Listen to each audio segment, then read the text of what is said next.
മനുഷ്യാവതാരം വഴി നിത്യനായ ദൈവം സ്നേഹത്തിന്റെ സർവശക്തിയോടും ചൈതന്യത്തോടും കൂടി മാനവ ജീവിതത്തിലേക്ക് പ്രവേശിച്ചതിന്റെ അനുസ്മരണമാണ് ക്രിസ്മസ്. മനുഷ്യ ജീവിതത്തിലേക്കുള്ള ദൈവത്തിന്റെ പ്രവേശനം സാധാരണ പ്രക്രിയയേക്കാൾ ഉപരി ദൈവീക പ്രവൃത്തിയായിരിക്കുന്നത് എത്രയോ അത്ഭുതകമാണ്.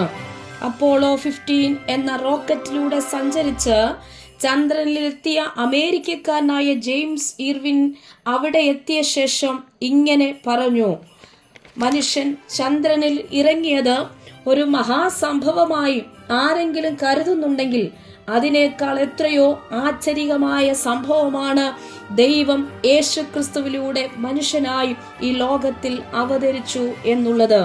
അതെ, ക്രിസ്തുമസ് സന്തോഷത്തിന്റെയും ആഘോഷങ്ങളുടെയും കാലമാണ്.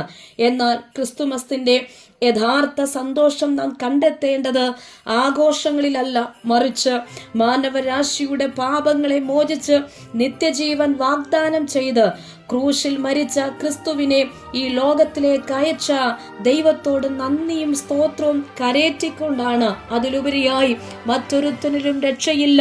നാം രക്ഷിക്കപ്പെടുവാൻ ആകാശത്തിന്റെ കീഴിൽ മനുഷ്യരുടെ ഇടയിൽ നൽകപ്പെട്ട കർത്താവായ യേശു ക്രിസ്തുവല്ലാതെ വേറൊരു നാമവുമില്ല.